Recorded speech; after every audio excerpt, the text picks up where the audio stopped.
ఉండగానే శివ 5 సార్లు వారింటికి వచ్చి వెళ్ళాడని, అమ్మాయిని వాళ్ళింట్లోనే కలిసేవాడంటూ కూడా డీసీపీ తెలియజేస్తున్నారు.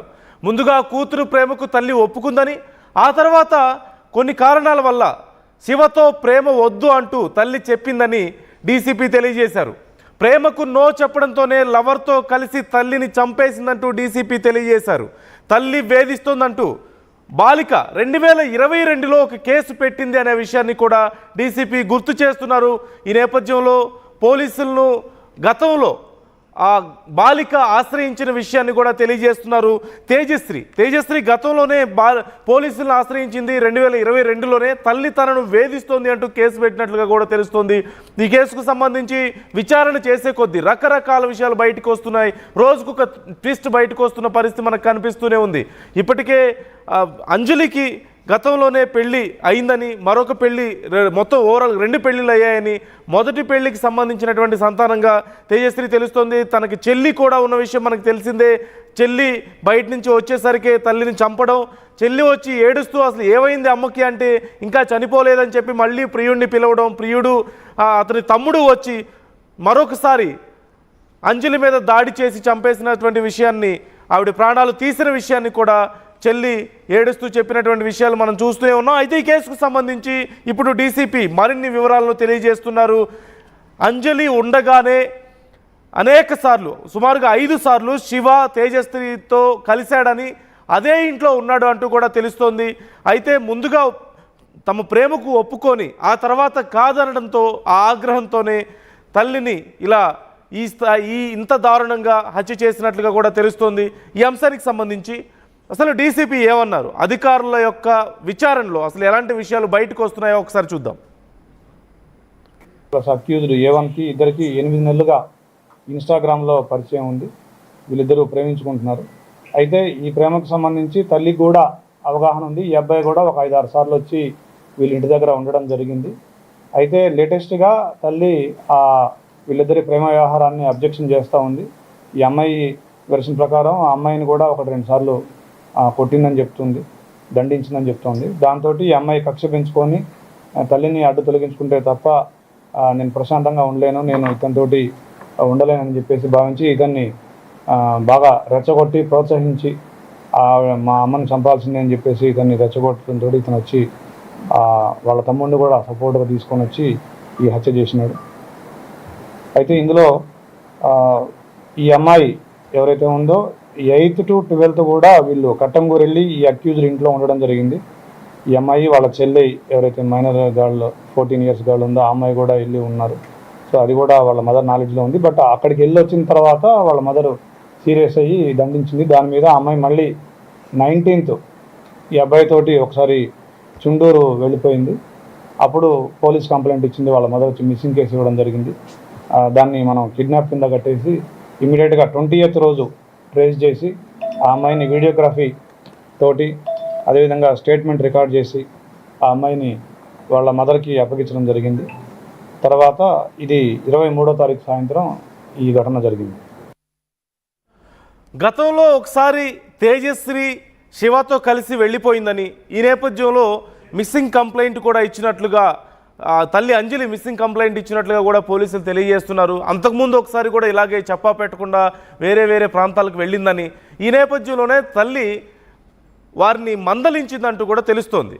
అయితే తల్లి ఇలా మందలించడం ప్రేమకు కుదరదు అని చెప్పిన నేపథ్యంలో ఇక అంజలిని చంపితే కానీ, అంజలి అడ్డు తొలగించుకుంటే కానీ నేను ప్రశాంతంగా ఉండలేను అంటూ తేజశ్రీ శివతో చెప్పినట్లుగా తెలుస్తోంది. ఈ నేపథ్యంలోనే శివ, యశ్వంత్ ఇద్దరు కలిసి, తేజశ్రీతో కలిసి ముగ్గురు కలిసి పక్కా పథకం ప్రకారం అంజలి పూజ చేసుకుంటున్న సమయంలో వెనక నుంచి ఒక్కసారిగా ఒక కవర్తో ఆవిడ ముఖాన్ని శివ మూసివేస్తే తేజశ్రీ సుత్తితో అంజలి తలని కొట్టి చంపినట్లుగా తెలుస్తోంది. అదే సమయంలో యశ్వంత్ కత్తితో అంజలి యొక్క గొంతు కోసినట్లుగా కూడా తెలుస్తుంది. ఇలా పథకం ప్రకారమే అంజలి ప్రాణం తీశారు ఈ ముగ్గురు కలిసి. అయితే ఈలోపు చెల్లి బయటికి వెళ్ళి వస్తున్న నేపథ్యంలో చెల్లి అమ్మ ఏమైంది, ఎక్కడ ఏంటి అని అడిగితే ఏం లేదు ఇంట్లో ఉందని చెప్పింది. వచ్చిన తర్వాత చూస్తే తల్లి అలా విగత జీవిగా పడి ఉండి రక్తపు మడుగులో పడి ఉండడాన్ని చెల్లి చూసి ఏమైంది అంటూ ఏడుస్తూ అడిగితే అప్పుడు తల్లి చనిపోలేదని గమనించి మళ్ళీ ఒకసారి ఫోన్ చేసి శివాని పిలిచి తన మీద దాడి చేసి పూర్తిగా ప్రాణాలు తీసినటువంటి పరిస్థితి పోలీసులు తెలియజేస్తున్నారు. దీనికి సంబంధించినటువంటి డీటెయిల్స్.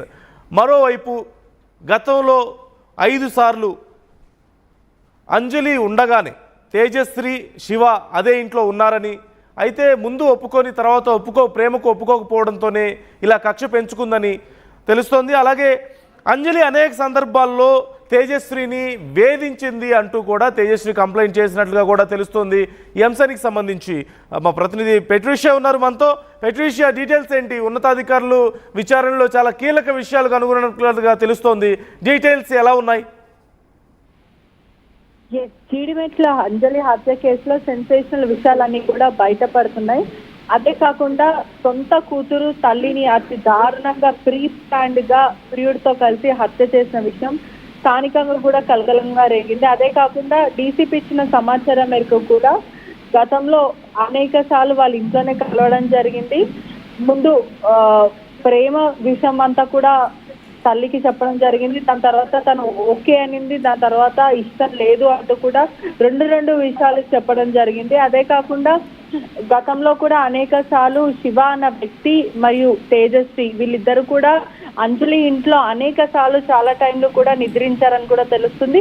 ఈ క్రమంలోనే మొదట ఓకే చెప్పి దాని తర్వాత శివకి డబ్బులు లేదు అన్న కారణం వల్లనే నో చెప్పింది మా అమ్మ అంటూ కూడా ఆ మహిళ చెప్పడం జరిగింది. అదే కాకుండా ఎవరైతే తేజస్వి ఉందో తను మాత్రం రెండో భర్త కూతురు అని కూడా తెలుస్తుంది. అంటే ప్రధానంగా ఫస్ట్ భర్తకు పుట్టిన అమ్మాయి తేజస్వి, సెకండ్ భర్తకి పుట్టిన అమ్మాయి మాత్రం రెండో అమ్మాయి అని కూడా తెలుస్తుంది. ఒకవైపు చెల్లెన్ని ఎక్కువ చూసి నన్ను తక్కువ చూసేది. అదే కాకుండా అనేక సార్లు నన్ను వేధింపులకు గురి చేసేది. అట్లకర్రతో వాతలు పెట్టడమే కానీ లేకపోతే ప్రధానంగా ఎక్కడ పడితే అక్కడ కొట్టడము, ఒక పని మనిషి కన్నా హీనంగా చూసేది మా అమ్మ అంటూ కూడా ఆ మహిళ పోలీసు విచారణలో చెప్పడం జరిగింది. కేవలం అనేక సార్లు నన్ను మంచిగా చూసుకోకపోవడం, శివ అంటే నాకు ఇష్టం అని చెప్పినప్పటికీ కూడా మొదట ఒప్పుకొని ఆ తర్వాత వద్దు అని చెప్పడం, ఇదంతా కూడా నేను తట్టుకోలేకపోయానంటూ కూడా ఆ మహిళ విచారణలో వెల్లడించడం అంతా కూడా పోలీసులు చెప్పారు. Right, thank you Patricia. మొత్తం మీద ఈ కేసుకు సంబంధించి సంచలన విషయాలు బయటకు వస్తున్నాయి. ఇంకా ఈ కేసుకు సంబంధించి విచారణ కొనసాగుతోంది. అసలు అంటే చాలా సందర్భాల్లో తేజశ్రీ అంజలి తనను వేధించిందంటూ కేసు పెట్టడం కానీ ఆరోపణలు చేయడం కానీ తెలిసిన విషయమే. దీనికి సంబంధించి అసలు ఎందుకు వేధించింది, ఎలా వేధించింది అనే వివరాలను కూడా కనుక్కుంటున్నట్లుగా తెలుస్తోంది. అలాగే తేజశ్రీ చెల్లి కూడా కీలకమైనటువంటి విషయాలను వెల్లడిస్తున్నట్లుగా తెలుస్తోంది. మరొకసారి పోలీసు అధికారులు ఏమన్నారో విందాం. రైట్, ఒకసారి తేజశ్రీ చెల్లి ప్రధానంగా ఈ కేసుకు సంబంధించి కీలకమైనటువంటి విషయాలను వెల్లడిస్తూ ఉంది. అసలు తేజశ్రీ చెల్లి ఏం చెప్తుందో ఒకసారి విందాం. మమ్మీని ఇట్లా కొట్టే వరకు మా అక్క చేతి మమ్మీ నన్ను గట్టిగా పట్టుకుంటే నా చేయి ఒకటి ఉంటే నేను మమ్మీని ఒకసారి పట్టుకున్నా. మమ్మీ ఇంకో హ్యాండ్ తీసుకొచ్చి ఇట్లా పట్టుకుంది. నన్ను పట్టుకున్నాక మమ్మీ ఇట్లా కొంచెం కళ్ళు తెరిచి చూస్తుంది. నన్ను చూసి టక్ ఏం చేసింది, మమ్మీ చేతుల్లో ఇడిపించేసి మమ్మీ కొట్టుకుంటుంది. నేను బతికే ఉన్నాను నిలవడానికి నాకు అటు ఇటు కాలు ఊపుతుంది. అయితే నాకు చక్కగా తీసుకెళ్ళిపోయి అక్క అంబులెన్స్ ఫోన్ చేయకంటే లేదు, శివకు మళ్ళీ ఆ శివ అనే వ్యక్తికి ఫోన్ చేసిరు. ఆయనకు కాల్ చేస్తే ఆయన మళ్ళీ వచ్చి నాకు వచ్చి ఏం చెప్పారంటే ఇట్లా మేము పేస్ పైన జల్లి ఇట్లా అనే వరకు మమ్మల్ని అందులో చూసి చనిపోయింది మమ్మీ అని చెప్పారు. నాకు అందరు నన్ను అందరు మోసం చేసేసి వాళ్ళకి మరణ శిక్ష పడాలి, వాళ్ళు బయటకి రావద్దు, సీఎం రేవంత్ రెడ్డి వాళ్ళ దృష్టికి తీసుకోవాలని కోరుకుంటున్నాం. మా కుటుంబానికి న్యాయం జరగాలి, నాకు న్యాయం జరగాలి. వాళ్ళు ముగ్గురు అయితే బయటికి రావద్దు. మమ్మీ డ్యూటీ చూడటం చంపేసినాక కానీ ఇట్లా కట్టుకున్నట్టు నిన్న కిడ్నీ వాళ్ళు చెప్తున్నారు. నాకు ఇట్లా ఉంటే ఇట్లా కట్టుకొని వచ్చిందంటాను. కట్టుకొని వచ్చింటే ధైర్యంగా కాలు పైన కాలేసుకొని కూర్చున్నారు. అక్క కనీసం ఏడుస్తలేదు, అక్కకి ఏమైనా తెలియట్లేదు. అసలు అక్కేనా ఇదంతా చేపించింది అని. తేజశ్రీ చెల్లి చెప్పినటువంటి మాటలను మనం వింటున్నాం. తన కళ్ళ ముందే తల్లి రక్తపు మడుగులో పడి ఉండి కొన ఊపిరితో కొట్టుమిట్టాడుతుంటే మళ్ళీ తన అక్క తన లవర్కి ఫోన్ చేసి పిలిచి తన కళ్ళ ముందే ఆ తల్లి కొన ఊపిరిని తీస్తుంటే అది చూసి ఎలా తల్లడిల్లిపోయిందో, అది చూడలేక ఎంత దారుణమైనటువంటి బాధను అనుభవించిందో, ఆ ఘటన తర్వాత తన మానసిక స్థితి ఏ విధంగా ఉందో మనం అర్థం చేసుకోవచ్చు. ఈ కేసుకు సంబంధించి ప్రధానమైనటువంటి సాక్షి